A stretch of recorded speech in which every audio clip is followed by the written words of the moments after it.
नमस्कार मित्रांनो आणि मैत्रिणींनो. अपूर्व संगीतमध्ये अपूर्व संगीत 808 मध्ये आपल्या सर्वांचं स्वागत आहे. आपल्या सर्वांचं खूप प्रेम आणि सर्व मोठ्या थोरा मोठ्यांचे आशीर्वाद, प्रोत्साहन याच्यामुळे खरंच मला खूप उत्साह येतो हे सर्व व्हिडिओज आणि बनवण्यासाठी. फ्रेंड्स, आजचा जो विषय आहे ना, हा मी तुम्हाला सिंक्रोनिसिटीबद्दल मागच्या टायमाला मी सांगितलं होतं की मी तुम्हाला नक्कीच सांगेल आणि एक व्हिडिओ बनवला पण होता मी, पण काही कारणास्तव तो त्याचा व्हॉल्यूम फार कमी झाला, त्याच्यामुळे तुमच्यापर्यंत ते माझे विचार पोचले नाहीत. हरकत नाही, परत एकदा हे सांगते. आज मी जे सांगते ना ते फक्त थोडं आधी मनापासून ऐका. 1-1-1-1 आपल्याला जेव्हा दिसतो, 4दा 1-1 दिसतो, 2दा 1-1 दिसतो किंवा 3दा 1-1 दिसतो, म्हणजे 1-1 डॉट परत 1-1 असे 4 वेळा जेव्हा आपल्याला 1-1 दिसतात, तर त्याचा अर्थ असा असतो, म्हणजे त्याचे बरेच अर्थ आहेत. तुम्ही जसे जसे अर्थ घ्याल तसे तसे त्याचे अर्थ आहेत. त्याचा अर्थ असा आहे की तुमच्याशी डिवाइन पॉवर म्हणजे ब्रह्मांडातल्या शक्ती आहेत त्या तुमच्याशी कनेक्ट होऊ इच्छितात आहे. ॲक्च्युली मी ह्याच्याबद्दल सांगणारच आहे. मी आधी हे सांगते कारण बऱ्याच जणांना घाई असते की काय आहे. आधी काय प्रवचन ऐकायला कोणाला आवडत नाही ना, डायरेक्ट त्यांना सगळ्यांना कसं रिझल्ट पाहिजे असतो, रिझल्ट. म्हणून मग मी आधी रिझल्टच सांगून टाकते, त्याच्यानंतर तुम्हाला अभ्यास सांगते त्या रिझल्टचा. त्याचा अर्थ असा असतो की ब्रह्मांडातल्या शक्ती आपल्याशी कनेक्ट होतात आहे. तर ह्या शक्ती आपल्याशी कनेक्ट होतात आहे ह्याच्यावरती विश्वास ठेवणं फार कठीण आहे, पण मित्र हो, ही खरी गोष्ट आहे. इन फ्युचरसुद्धा आपलं हे जग आहे ना डिजिटल होणार आहे, हे आपल्याला माहिती आहे. सर्व नंबरचा खेळ आहे. दिव्य शक्ती आपल्याशी प्रत्यक्षात येऊन भेटून बोलू शकत नाही किंवा आपल्यासोबत इथे येत नाही, तर त्या जेव्हा आपल्याला काही मेसेज देतात, हे ह्याचे अर्थ वेद, पुराण, शास्त्र सर्व याच्यात लिहिलेलं आहे. अंकज्योतिषामध्ये लिहिलेलं आहे. बऱ्याचशा गोष्टी अंकज्योतिषामध्ये ॲक्च्युली बघायला गेलं तर इंडियाची अंकज्योतिष पद्धती अतिशय सुंदर आहे. 1 ते 9 नंबरपर्यंत आहे आणि त्यांनी शून्याला अनंत केलेले आहे, भरपूर मोठा केलेला आहे. त्याच्यामुळे खरोखर बुद्धिमान जे विद्वत्ते आहेत ते आपल्या भारतामध्ये आहे. नाहीतर रोमन लिपीमधले जर तुम्ही बघाल तर 200चा आकडा लिहा, 300चा आकडा लिहा, ते अक्षरशः पान भरून जाईल, पण तुम्ही रोमन लिपी लिहितच राहा. तर म्हणून इंडियातली लोक व्हेरी टॅलेंटेड आहेत सगळे, म्हणजे अतिशय बुद्धिमान लोक आहेत. म्हणून त्यांनी एकच असा शून्य बनवला जो अनंतामध्ये त्याचं निर्माण होऊ शकतं. जर तुम्ही ध्यानाला बसत असाल किंवा हे करत असाल तर आपला अनंताचा म्हणजे जो इन्फिनिटीचा नंबर आहे तो तुम्ही बघा, मेडिटेशनचे जे म्युझिक्स असतात काही असतात तिथे असा 8 सारखा असतो, म्हणजे उलटा 8 असतो, कारण तो बिंदू फिरत जातो आणि त्या हिशोबाने आपल्या ब्रह्मांडातल्या शक्ती आपल्या अवतीभोवती असतात. ही ऊर्जा आहे. मी जे तुमच्याशी बोलते ही पण एक ऊर्जा आहे. तुम्ही माझा व्हिडिओ बघताय ती पण एक ऊर्जा आहे. तुम्ही ज्या व्यक्तीच्या बाजूला बसला ती पण एक ऊर्जा आहे. प्रत्येक देवाणघेवाणमध्ये, शब्दामध्ये व्हायब्रेशन जे आपण म्हणतो, म्हणजे मोबाईलवरती आपण बोलतो की समुद्रा पलीकडे जरी एखादी व्यक्ती असेल, पण तरीसुद्धा आपण तिला जवळून बघतो किंवा तिच्याशी आपण कनेक्ट होऊ शकतो, बोलू शकतो. हे कशाचं कारण आहे? ही एक ऊर्जा आहे आणि ह्या ऊर्जेच्याच मुळे आपण प्रत्येक गोष्ट देवाणघेवाण विचार करू शकतो. म्हणून एनर्जी लेवल जी आपण म्हणतो की एनर्जी हा शब्द आला तो त्याच्यामुळेच आला असणार ना, कारण एनर्जी ही हवी, दूध पिल्याने एनर्जी येते. तसंच आपण जेवढं पॉझिटिव्ह बोलत जाऊ, पॉझिटिव्ह कृती करत जाऊ, तेवढी आपल्याकडे काय येते, तेवढी पॉझिटिव्ह एनर्जी येते. आणि जेव्हा हे असे नंबर्स दिसतात ना त्यावेळेला आपल्याला खरोखर पॉझिटिव्ह विचार करायचे असतात, कारण त्याचा अर्थच हा असतो की तुम्ही जेवढं पॉझिटिव्ह बोलाल तेवढ्या गोष्टी, म्हणजे ब्रह्मांडातून तुम्हाला फक्त तथास्तु आपण म्हणतात ना, आपल्याला सांगायचे पूर्वी की अरे चांगलं बोलत जा, सरस्वती माता कधी पण येऊन तथास्तु बोलून जाते. तर हे सत्य आहे. दिवसभरातून एकदा तरी तथास्तु बोलते, तशी ती भल्या पहाटे 3 वाजता तथास्तु बोलायला येतात, तेव्हा शक्ती आहेत ना, तुम्ही जे जे बोलाल त्या सगळ्या गोष्टींना तथास्तु म्हणत असतात. का तर तिकडे तेव्हा त्यांच्याकडे जास्ती लोक जागी नसतात ना, कमी लोक असतात. त्यामुळे ज्या काही चांगल्या गोष्टी आपण प्रेडिक्ट करतो की बाबा असं व्हायला पाहिजे, असं व्हायला पाहिजे, माझ्याकडे घर पाहिजे, माझ्याकडे गाडी पाहिजे, मी डॉक्टर व्हायला पाहिजे, इंजिनियर व्हायला पाहिजे, किंवा आपण म्हणतो की सकाळी 4 वाजता उठून अभ्यास करा, तो अभ्यास कधीच विसरला जात नाही. कारण हे सगळ्या गोष्टी त्या टायमाला तथास्तु म्हणतात आणि आपल्या मेमरीमध्ये फिट राहतात. हे आपण तेव्हा करतो. हे कशासाठी करतो? आपल्याला विश्वास आहे ना, विश्वास आहे की नाही की ब्रह्मांडातून आपल्याला देव म्हणा किंवा कोणी शक्ती आपल्याला तथास्तु म्हणत असते, किंवा आपल्याला त्या टायमाला सर्व आठवत असतं. सेम मित्र हो, हे जे नंबर्स आहेत ना, ह्याच्यामुळे आपल्यालाही काही ना काही एक एक संकेत मिळत जातो. मी तुम्हाला 1 ते 10 पर्यंत 0 पर्यंतच्या सगळ्या नंबर्सचं सांगणारच आहे. त्यापूर्वी आधी ते नंबर्स नक्की आहेत काय हे समजायला पाहिजे. बघा, हे 1-1 तुम्ही म्हणाल अरे मला किती वेळा दिसतो. हे 1-1 तुम्हाला कितीही वेळा दिसू दे, किती वेळा 2-2 दिसू दे, 3-3 दिसू दे, सगळे नंबर दिसू दे, तुम्हाला तेव्हाच ते क्लिक होणार जेव्हा तुमच्या आयुष्यामध्ये बदल घडणार असेल. लक्षात घ्या मित्र हो, ज्या दिवशी तुमच्या आयुष्याचा कायापालट होणार असेल ना, त्याच दिवशी तुम्हाला ह्या नंबर्सचं मिनिंग समजेल. त्याच दिवशी तुम्हाला हे नंबर्स काहीतरी वेगळं आहे असं वाटेल. तोपर्यंत आत्तापर्यंत भरपूर जणांनी आपल्या स्वतःच्या गाडीचे नंबर ठेवले असतील, मोबाईलमध्ये तुम्ही पाहिले असेल, घराचा नंबर असेल, लकी नंबर असेल, पण त्याच्याकडे ते मास्टर नंबर आहेत किंवा ते डिवाइन नंबर आहेत ह्या दृष्टीने कधीच कोणी बघितलं नसेल. तर फ्रेंड्स, हे सर्व नंबर्स आपल्याशी बोलत असतात, म्हणजे ब्रह्मांडातल्या शक्ती आपल्याशी बोलत असतात, म्हणून आपल्याला दिसतात. आता त्या शक्ती आपल्याशी काय बोलतात ह्या गोष्टी आपल्याला शिकायच्या आहेत. सगळ्यात पहिली 1-1 दिसलं म्हणजे 2दा 1 दिसून डॉट दिसून परत 2 दिसलं, हे ट्विन फ्लेम जर्नीचं कनेक्शन आहे. का तर त्याच्यामध्ये तुम्ही तुमच्या आयुष्याचं पूर्ण लाईफ चेंज होतं. म्हणजे जे तुम्ही दुःख भोगले, कष्ट भोगले, त्रास भोगला, ह्या सर्व गोष्टींचा ऱ्हास होतो आणि तुम्ही तुमच्या आयुष्याला नवीन सुरुवात करता. जेव्हा तुम्हाला 1-1 दिसायला सुरुवात होते, जेव्हा तुम्हाला मास्टर नंबर दिसायला सुरुवात होतात, तेव्हा समजून जायचं की तुमच्या आयुष्यामधले जेवढे पण दुःख कष्ट आहेत ते सर्व संपत आलेत आणि तुम्ही नवीन गोष्टीला सुरुवात करणार आहात. इनफॅक्ट नवीनच होतो, तुम्ही तुमच्या आयुष्यामध्ये नवीनच काहीतरी करत असतात. 1 नंबर हा अंकज्योतिषामध्ये सूर्याचा नंबर समजला जातो. सूर्य आपल्याला नेम, फेम, प्रसिद्धी सर्व देतो. म्हणजे तुम्हाला तुमच्या आयुष्यामध्ये नेम, फेम, प्रसिद्धी सर्व मिळणार आहे, पण त्यासाठी तुम्हाला प्रयत्न करायला पाहिजे. नुसते नंबर दिसले आणि आता माझं आयुष्य बदलणार आहे तर मित्र असं होणार नाही. नंबर दिसले तर तुम्हाला जास्ती मेहनत करायला पाहिजे, जास्ती प्रयत्न करायला पाहिजे. तुमच्या प्रयत्नांना योग्य वेळी योग्य ते न्याय ब्रह्मांडाकडनं मिळणार आहे. पण जर तुम्ही प्रयत्नच केले नाही आणि म्हणालात की नाही मला नंबर दिसले तर माझं चांगलं होणार आहे, तर मुळीच होणार नाही. तुम्हाला हे संकेत असतात की तू प्रयत्न कर, यशस्वी करणं आमचं काम आहे. वर्ण ब्रह्मांडातल्या शक्ती तुम्हाला यशस्वी करण्याची पूर्ण तयारी करतात. पण जर तुम्ही कार्यच केलं नाही, कर्म केलंच नाही, तर फळ मिळणारच कुठून? बरोबर की नाही? आता हे कर्म करण्यासाठी आपल्याला नवीन नवीन आयडियाज, नवीन नवीन क्रिएटिव्हिटी ह्या गोष्टी आपल्याला सुचत जातील आणि आपण करत जाऊ. ह्या सगळ्या ज्या गोष्टी आहेत ह्या नंबर 1च्या दृष्टीने आपल्याला दिसतात. आध्यात्मिकदृष्ट्या आपली खूप प्रगती होते. आपल्याला ध्यानधारणा म्हणा, मेडिटेशन म्हणजे ज्याही दैवी शक्तींचा ज्या आपल्याला काय म्हणतात चमत्कार हे आपल्याला अनुभवायला मिळतात. आध्यात्मिकदृष्ट्या जर तुम्ही बघायला गेलात तर दैवी शक्ती आपल्यासोबत आहे हे आपल्याला जाणवतं, हे आपण महसूस करतो आणि ह्या सगळ्या गोष्टीतून एक एक रोज चमत्कार आपल्या अवतीभोवती घडत राहतात.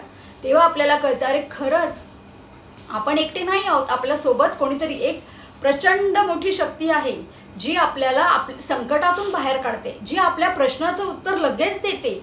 तर ही ती शक्ती आहे आणि ह्या शक्तीला आपल्याला ओळखायचंय. ह्या सर्व शक्तींना तुम्ही ओळखणार कसे? बरोबर ना, ह्या शक्तींना ओळखणार कसे? ॲक्च्युली हे नंबर बरेच जण बघतात पण लवकर लक्षात येत नाही. मित्र हो, ह्या नंबरच्या मागचा आता ह्या नंबरमुळे काय काय घडलं हे तुम्हाला समजलं. आता तुम्हाला मी एक अजून अशी गोष्ट सांगते. प्रल्हाद शिंदेचं एक गाणं आहे, जगी जीवनाचे सार, जाणून घ्यावे सत्वर. जैसे ज्याचे कर्म तैसे फळ देतो रे ईश्वर. आपल्याला बाकीची कोणतीच गोष्ट नाही. आता ते पूर्ण गाणं सांगते. क्षणिक सुखासाठी आपुल्या होतो कोणी नीती भ्रष्ट. वाक्य एक एक वाक्य तुम्ही ऐकून घ्या. क्षणिक सुखासाठी आपुल्या होतो कोणी नीती भ्रष्ट. जीवन आपुले जगण्या, जीवन आपुले दुःखी जगी करण्या नष्ट. म्हणजे काही जण, सॉरी मला ते लक्षात नाही आलंय म्हणून मी वाचून सांगते. गाणं आहे ते. जगी जीवनाचे सार, जाणून घ्यावे सत्वर. जैसे ज्याचे कर्म तैसे फळ देतो रे ईश्वर. आपल्याला फक्त एवढ्याच गोष्टीचा अर्थ माहिती आहे. जगी जैसे ज्याचे कर्म तैसे फळ देतो रे ईश्वर. नुसतं तेवढा अर्थ घेऊ नका. हा अर्थ आहे एका देहाचा. आज तुम्हाला मित्रहो मी हेच सांगणार आहे. देह आणि आत्मा ह्या दोन्हीही वेगळ्या गोष्टी आहेत. देह आणि आत्मा ह्या वेगळ्या गोष्टी आहेत आणि ह्याचाच अर्थ ह्या गाण्यात सांगितलंय. आता तुम्ही म्हणाल देह आणि आत्मा कसं काय वेगळं आहे? हे देह जे आहे, हे शरीर जे आहे, हे नश्वर आहे. शरीर हे नश्वर आहे आणि आत्मा हा अमर आहे. आत्म्याला मरण नाही. भगवद्गीतेमध्ये भगवंतांनी सांगितले, आत्म्याला कोणी जाळू शकत नाही, त्याला कोणी ओलं करू शकत नाही, त्याला कोणी बुडवू शकत नाही, त्याला कोणी मारू शकत नाही. आत्म्याला कोणत्याही गोष्टी नष्ट करू शकत नाही, कारण आत्मा हा अमर आहे. पण शरीर हे नश्वर आहे. शरीराची निगा राखावी लागते. शरीराला पोषक अन्न द्यावं लागतं. शरीराला सजवावं लागतं. शरीराला सगळ्या गोष्टी, वेदना होतात, त्याला जळतं, त्याला लागतं. शरीराला वेदना होतात, पण आत्म्याला कोणतीही वेदना होत नाही किंवा आत्म्याला काही नाही. पण वेदना होत नाही असं नाही आहे, पण सगळ्या गोष्टी आहेत ना. आत्मा हा अमर आहे. आत्म्याला मरण नाही आहे. शरीराला मरण आहे, नश्वर आहे ना ते. मेल्यानंतर शरीरातून आत्मा निघून जातो. आत्म्याला आपण जाळत नाही, शरीराला आपण जाळतो. बरोबर ना? म्हणजे शरीर आणि आत्मा ह्या दोन गोष्टी वेगळ्या झाल्या. बरोबर. आता तुम्हाला ह्याच गाण्यातला अर्थ सांगते. म्हणजे शरीराने कर्म केली जातात, आत्मा काहीच कर्म करत नाही. भगवंतांनी भगवद्गीतेत सांगितलं की आत्मा कोणतंही कर्म करत नाही. सगळं कर्म कोण करतं? हे शरीर करतं. आपले विचार, आपली बुद्धी ही वेगळी आहे. बरोबर ना? मागचा एक व्हिडिओ तुम्ही माझा बघा, ज्ञान श्रेष्ठ की बुद्धी श्रेष्ठ. जशी तुमची बुद्धी असेल तसे तुम्ही कर्म करत जातात. जसं तुमचं ज्ञान असेल तसे तुमचं आचरण असतं. मित्र हो, ह्या गाण्यामध्ये तेच सांगितलेलं आहे. देह करी जे जे काही, आत्मा भोगी तो नंतर. कळलं तुम्हाला? क्षणिक सुखासाठी आपुल्या होतो कोणी नीती भ्रष्ट. खरोखर मित्रांनो, आपण फक्त ह्या पृथ्वीवरती ना एक क्षणिक सुख शोधतो. मूवीला गेलो, आपलेच पैसे घालवायचे, आपलाच वेळ घालवायचा, पण 2.5-3 तास तिथे बसणार, माहीत नाही, बघितलं, मजा वाटते. अरे तुम्ही त्या पिक्चरमध्ये जे बघता, तुम्ही ग्रंथ वाचा, पुस्तकं वाचा, भरपूर गोष्टी आहेत आपल्याकडे ज्या वाचूनही आपल्याला खूप ज्ञान मिळू शकतं आणि सत्य गोष्टी आहेत. ते तरी एक ड्रामा आहे. मी असं म्हणत नाही एक विरंगुळा म्हणून बघावं, मी सुद्धा बघते, जावं बघावं, पण एक उदाहरण म्हणून तुम्हाला दिलं. तासनतास टी व्हीवरती, तासनतास मोबाईलवरती आपण काय बघायचं? वाचन करा. हे जे मोठ्या थोरा मोठ्याने सांगितलं ना, वाचाल तर वाचाल, सत्य गोष्ट आहे. जेवढं तुम्ही वाचन कराल तेवढं तुमचं ज्ञान वाढेल, आणि जेवढं तुमचं ज्ञान वाढेल तेवढी तुमची बुद्धी भ्रष्ट होणार नाही, तुमची नीती भ्रष्ट होणार नाही, आणि तुमच्या आत्म्याला तुमच्या आत्म्यालाही दुःख होणार नाही. आपण नेहमी म्हणतो ना, रे कोणाचा आत्मा दुखवू नकोस. आत्म्याला दुःखच होत नाही, आत्म्याला सुख नाही, दुःख नाही, काहीच नाही. पण म्हणताना आपण काय म्हणतो, अरे कोणाचा आत्मा दुखवू नको, एखाद्याची हाय लागते. ॲक्च्युली जी हाय लागते नाही त्या माणसाचीच लागते, त्या व्यक्तीची लागते. कारण म्हणाले ना, शरीराला वेदना होतात. आत्मा हा पवित्र आहे. आत्मा हा पवित्र आहे. आत्मा शरीर चेंज करत राहतो. आज ह्या शरीरात जो आत्मा आहे हा शरीर चेंज करणार आहे, पण हा आत्मा आहे हा प्युअर आहे. प्रत्येकाचा आत्मा प्युअर असतो, पण शरीर, त्याची बुद्धी, त्याचं ज्ञान कशापेक्षा काय श्रेष्ठ भगवद्गीतेत दिलेलं आहे. ह्या सगळ्या गोष्टींचा जो काही मतीत अर्थ आहे की तुम्हाला सांगण्याचं तात्पर्य एवढंच आहे की जर आपण ह्या शरीरामध्येच दोन गोष्टी आहेत, कारण ह्या शरीराची रचना भगवंतानी केलेली आहे. ह्याच्यामधल्या रक्तवाहिन्या, ह्याच्यातल्या कुंडलिनी, ह्याच्यामध्ये असणारे बीजांकुर, किडनी, हे मनुष्याने निर्माण नाही केलं. मनुष्य उलट ते चोरतो आणि विकतो, कारण मनुष्य बनवू शकत नाही ना त्या गोष्टी. मनुष्य बनवू शकत नाही, म्हणून काही ठिकाणी ह्याचा बिझनेस होतो. पण खरं बघायला गेलं तर ही परमेश्वराची निर्मिती आहे. त्याच्यामुळे आपल्याला जेवढं शरीर महत्त्वाचं आहे तेवढाच आत्मा महत्त्वाचा आहे. आपल्या आत्म्याला का भोगावं लागतं दुःख ह्याचा अर्थ सांगते. हे शरीर नश्वर आहे. आज मी ज्या ज्या गोष्टी केल्या, मी चोरी करू दे, खोटं बोलू दे किंवा पुण्यकर्म करू दे, मी जे कर्म करेन माझ्या आत्म्याला त्याच प्रकारचं शरीर परत मिळेल. कळलं? जर मी मुलांची छेड काढली, फालतूगिरी केली, खोटं बोलले, चोऱ्या केले, तर माझ्या आत्म्याला जे शरीर भेटेल ना ते असंच वाईटच कोणतं तरी भेटेल, जे हे चुकीच्या मार्गावरती जाणार आहेत. पण जर का माझ्या आत्म्याने संत संगती केली, नामस्मरण केलं, ध्यानधारणा केली, थोड्या मोठ्यांचा आदर केला, तर नक्कीच कोणत्या तरी योगी महाराजाच्या घरी किंवा कोणत्या तरी श्रीमंताच्या घरी, ज्याच्याकडे सात्विकता आहे, अशा ठिकाणी हा आत्मा जन्म घेईल. आत्मा जन्म घेत राहतो. आणि आपण नेहमी म्हणतो ना, काही गोष्टी आपल्याला अंधुक आठवत असतात, त्या गेल्या जन्मीच्या असतात. तो तुम्हाला आत्मा आठवण करून देतो, अरे तू गेल्या जन्मी जे केलंयस ते परत नको करूस, तू पुन्हा त्याच मार्गावर चाललायस. तर त्याच्यासाठी आपल्याला धुंदल्याशा अशा आठवणी दिसतात, तर त्या आपल्या पूर्वकर्माच्या आठवणी असतात. म्हणून हे मी कधीतरी पाहिले. सृष्टी आहे ना, प्रकृती तेच आहे. आपण आपण नाही, आपला आत्मा शरीर बदलत राहतो. पण आपल्या आत्म्याला तेवढे सेन्स आहेत ना की मी कुठल्या शरीरात होतो आणि मी काय बघितलं. आत्म्याला मुक्ती पाहिजे असते. तुम्हाला माझा बोलण्याचा अर्थ कळेल. आत्म्याला मुक्ती कधी मिळेल?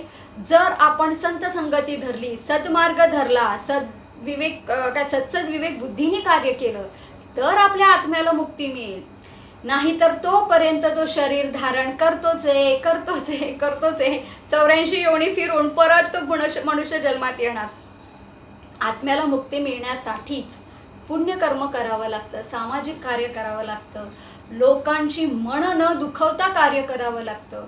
मित्र हो, मी तुम्हाला ह्या गोष्टी बहुतेकांना माहिती असतील, पण तरी सुद्धा उलगडा होत नाही ह्या गोष्टींचा. कारण मी बऱ्याच असं वाचलंय, बघते ह्याच्यावरती, कोणाशी बोलताना सगळेजण हेच म्हणतात, जसं कर्म करेल तसा भरेल, जसं कर्म करेल तर. अरे हो, पण कर्म करतंय कोण आणि भरतंय कोण हे तर लक्षात घ्या. कर्म शरीर करतं आणि भरावं त्या आत्म्याला लागतं. कारण आत्म्याचं आत्म्याशी जोपर्यंत मिलन होत नाही तोपर्यंत त्याला मुक्ती नसते. हे सगळं सांगण्याच्या मागचं उदाहरण ट्विन फ्लेम्स जर्नीचे, जी दुहेरी ज्योत आहे. प्रत्येकाचा, जेवढे जण तुम्ही माझा व्हिडिओ बघतायत त्या प्रत्येकाचा एक सोल अजून आहे दुसरीकडे कुठेतरी. तो त्यांनाच आता भेटू शकतो ज्यांचा मोक्षाची वेळ आलेली आहे, ज्यांनी पुण्यकर्माचा मार्ग धरलेला आहे, ज्यांनी संत संगती धरलेली आहे, ज्यांच्यामध्ये डेव्हलपमेंट आहे. तेच सोल एकमेकांना भेटू शकतात, ते एक होऊ शकतात. तेव्हाच ते परमात्म्याशी मिलन होतं. आत्म्याचं आत्म्याशी मिलन झालं की त्या आत्म्याचं परमात्म्याशी मिलन होतं. आणि तो एकदा परमात्म्यामध्ये विलीन झाला की मित्र त्याला परत जन्म नाही. जर त्या आत्म्याचं आत्म्याशी मिलन झालं नाही तर पुन्हा तो परमात्म्यापर्यंत पोहोचू शकत नाही आणि त्याला परत हे शरीर सोडून दुसरं शरीर धारण करणं आहेच. माझा हे सर्व एवढं जीव तोडून सांगण्याचा उद्दिष्ट असा की तुम्हाला हे जे नंबर्स दिसतात ना, ते तुम्हाला वर्ण ब्रह्मांडातल्या शक्ती तुम्हाला काहीतरी सांगतायत की तुझा वेळ वेगळा आहे. तू इथे जे पृथ्वीवर आला आहेस ते काहीतरी वेगळं करण्यासाठी आला आहेस. आणि तू काय करतोय? तू मुलींच्या मागे जातोय, दारू पितोय, संसार करतोय, खेळतोय, फिरतोय. पण तुझं जे मिशन आहे, जे कार्य आहे ते तू विसरलेस. मोबाईलवरती गाणी ऐकत बसणं, विनाकारण कोणाला तरी टेक्स्ट करत राहणं, हाय हाय हॅलो कसे, जेवले का, झोपले का, ह्या सगळ्या टाइमपास करणाऱ्या गोष्टी करण्यापेक्षा जर तुम्ही तुमच्या आयुष्यामध्ये स्वतः तर चांगलं कराच, पण दुसऱ्यालाही विचार देता येतील, दुसऱ्याचंही आयुष्य बदलता येईल असंही कार्य करा. कोण जेवलं का, कोण झोपलं का, ह्याच्याशी आपल्याला काय घेणं देणं आहे. कोणत्याही म्हणजे वाईट वाटून घेऊ नका मित्र हो, प्रत्येकाचा दृष्टिकोन आहे. पण मी एक स्त्री असल्या कारणाने मी सांगते, कधी फेसबुकला म्हणा असं ऑनलाईन दिसलं की माणसांचे मेसेज येतात, हाय हॅलो जेवले का, काय करताय. अरे तुम्हाला तुमच्याकडे काम धंदे नाही आहे, तुम्ही हाय हॅलो जेवले का विचाराल. पण बाकीच्यांकडे प्रॉब्लेम असू शकतात, बाकीच्यांकडे कामं असू शकतात. मी असं म्हणत नाही, ज्यांना लेडीजना बोलायचे बोलू दे, फ्रेंड्स असावे, माझे पण फ्रेंड्स आहेत. पण प्रत्येक वेळेला उत्तर दिलंच पाहिजे अशातला भाग नाही आहे ना. काही जण तर एवढा अतिरेक करतात, जर आन्सर नाही दिलं तर डायरेक्ट कॉल करतात. ते चुकीचे, नका करू अशा गोष्टी.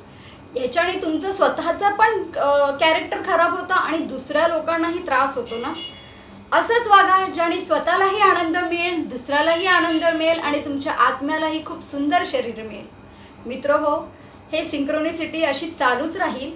आज तुम्हाला 111 बद्दल सांगितलं, पण त्याच्या आधी मला ही गोष्ट सांगणं फार गरजेचं होतं. कारण जोपर्यंत तुम्हाला कळणारच नाही की आत्मा आणि शरीर नक्की काय आहे, आत्म्याचं कार्य काय आहे, शरीराचं कार्य काय आहे, आत्मा का भोगतो आणि शरीराला काय भोगावं लागतं, हे जोपर्यंत कळत नाही तोपर्यंत आपण काहीच करू शकत नाही. तर सांगण्याचं तात्पर्य ह्या गोष्टीचं हेच होतं की शरीराला वेदना होतात, तुम्ही कर्म जे करत राहतात ना, शरीरच भोगत राहतो, शरीर भोगत राहतो. शरीर जे म्हणतो ना आपण, ह्या जन्मीचं ह्याच जन्मी भोगायचं आहे, तर ह्याच जन्मी शरीर भोगतो. तुम्ही चोऱ्या करा, खोटं बोला, मारामाऱ्या करा, सगळे परिणाम हे शरीर ह्याच जन्मी भोगणार आहे. पण आत्म्याला शरीर चेंज करावं लागतं. तुम्ही हे शरीराने जे केले ते शरीरही भोगतं, ते ह्याच जन्मी भोगतं. पण आत्म्याला परत त्याच पद्धतीचं शरीर. जर तुम्हाला तुमच्या चुकांचा खूप पश्चाताप होत असेल, वाईट वाटत असेल, तुम्ही क्षमाप्रार्थी असाल, तर मे बी तुम्हाला तुमच्या आयुष्यामध्ये तुमच्या चुकांबद्दल ह्याच जन्मी माफ केलं जाईल. तुमच्या पुढच्या कर्मासाठी तुम्हाला अतिशय सुंदर शरीर भेटेल आणि तुमच्या त्या सुंदर शरीरामुळे तुमचं आयुष्यही खूप सुंदर होईल. फ्रेंड्स, तुमच्या सर्वांचं आयुष्य असंच सुंदर आणि आनंदात राहावं ह्यासाठी देवाचरणी तुमच्या सर्वांसाठी प्रार्थना. बस हसत राहा, खेळत राहा, असेच आनंदी राहा आणि कोणाची शक्य होईल तेवढी मनं दुखवू नका, कोणाच्या आत्म्याला दुखवू नका, एवढंच सांगते.